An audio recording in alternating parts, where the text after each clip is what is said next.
राजा का न्याय। किसी देश में काशीराज नाम के राजा राज्य करते थे।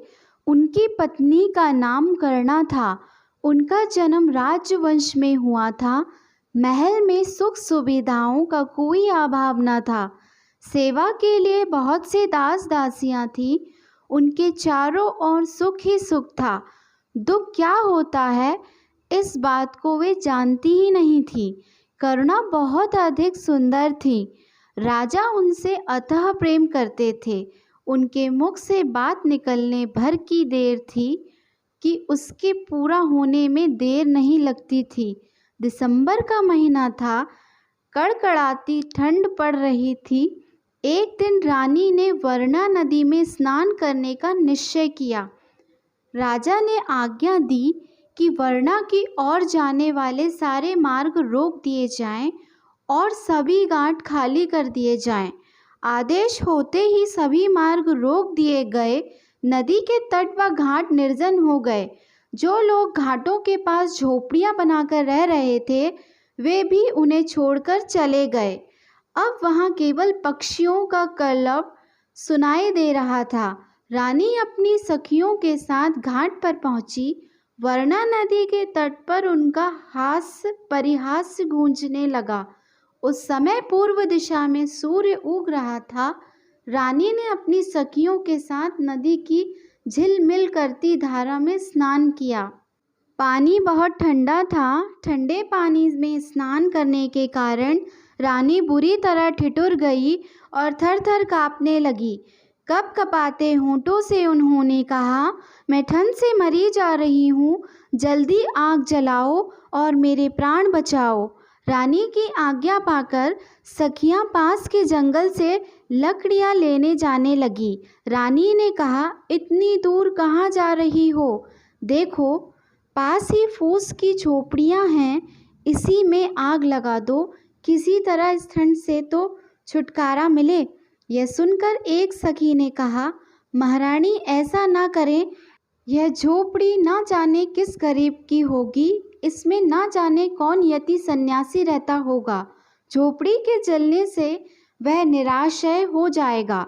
इस ठंड में वह बेचारा कहाँ जाएगा। दासी की बात सुनकर रानी को क्रोध आ गया। वे चिल्लाकर बोली, दूर हो जाओ। फूस की इस पुरानी झोपड़ी की तुम्हें इतनी चिंता है और मेरी कुछ भी नहीं।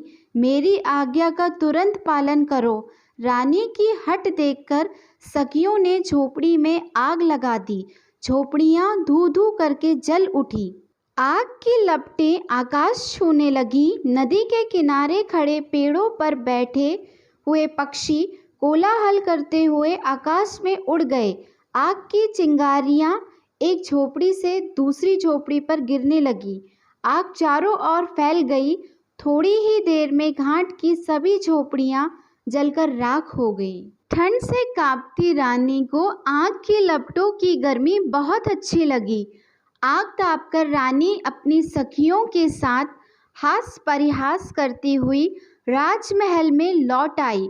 अगले दिन काशीराज अपनी राजसभा में न्यायसन पर बैठे ही थे कि जिनकी झोपड़ियां रानी ने जलवा दी थी वे राज दरबार में आ पहुँचे। रोते हुए रूंधे गले से उन्होंने राजा से अपनी दुख भरी कहानी सुनाई। अपनी प्रजा की बातें सुनकर राजा का सिर लज्जा से झुक गया। उनका चेहरा क्रोध से तमतमा उठा। वे सभा से उठकर एकदम राजमहल में चले गए। रोषपूर्ण स्वर में राजा ने कहा, रानी, तुमने निर्दोष दीन दुखियों के घर जला दिए। यह तुम्हारा कैसा राजधर्म है?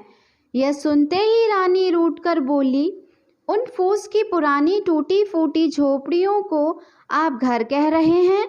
उनके ना रहने से किसी को क्या हानि हो सकती है? और अगर होगी भी तो कितनी? अपनी रानी के एक क्षण के प्रमोद के लिए तो लोग ना जाने कितना धन खर्च कर डालते हैं और आप घास फूस की झोपड़ियों के लिए इतना क्रोध कर रहे हैं।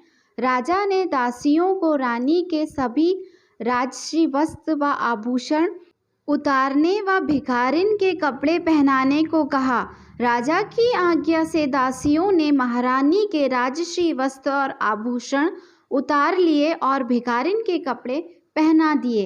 रानी को राजमहल से बाहर ले जाकर राजा ने कहा, जाओ दीन होकर घर घर भीख मांगो।